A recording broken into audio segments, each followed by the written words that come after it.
votre majorité municipale, la trajectoire des finances parisiennes n'est pas soutenable.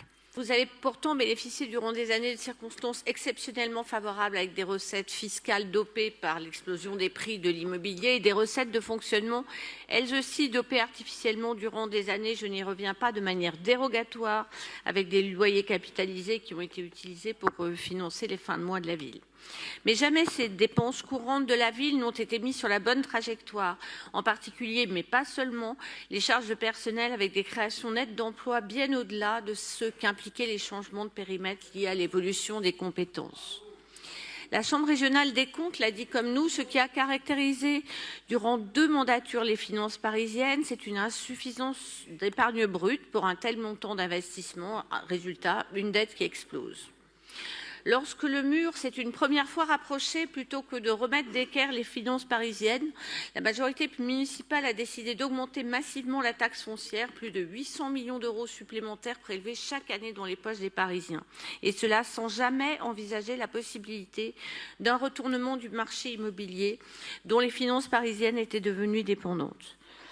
Alors oui, c'est mon deuxième point. Aujourd'hui, la situation est très grave. Elle l'est pour les finances de la ville, car l'effondrement des droits de mutation s'est malheureusement produit. Je n'y reviens pas. En 2014, les DMTO, c'était 1 milliard d'euros chaque année.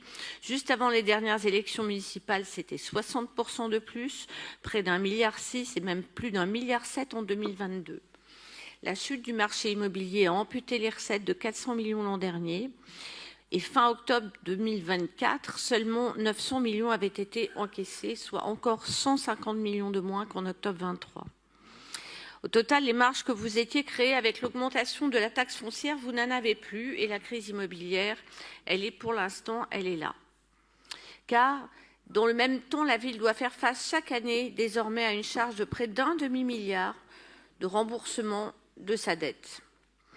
Cette dette qui passerait à 8,6 milliards fin 24 et plus encore si les recettes attendues sur le dernier trimestre 24 ne sont pas au rendez-vous.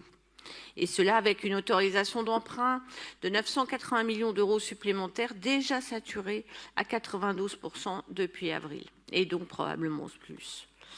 Et tout cela dans un contexte où, à Paris comme ailleurs, il va falloir faire des économies compte tenu de la situation publique, des finances publiques en France.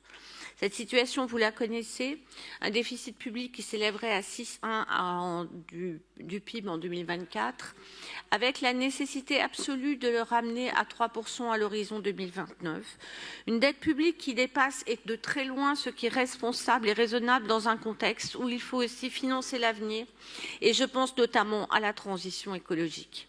Et une crise financière qui nous menace tous, les Parisiens comme les autres, la ville de Paris comme les autres, si elle se déclenchait. Car non, et contrairement à ce que j'ai entendu sur nos bancs, Paris n'est pas une île.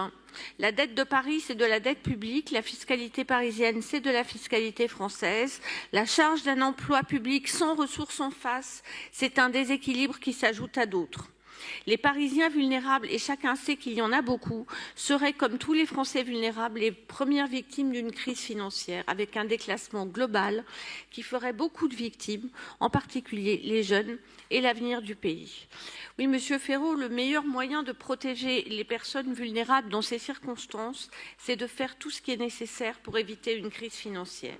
Je donc mon propos par l'expression d'un double et vif regret, celui que la majorité municipale n'ait pas souhaité que notre Conseil discute ce matin des voies et moyens permettant en urgence de maîtriser et l'évolution des dépenses de fonctionnement de la ville et un contrôle des investissements pour rétablir les comptes, et celui que la majorité municipale ne prenne pas la moindre peine pour d'anticiper le moindre effort comme tous les Français dans le contexte du PLF 2025. C'est dommage pour notre fonctionnement démocratique, pour le débat de ce jour, et encore plus dommage pour les Parisiens et pour Paris. Je vous remercie.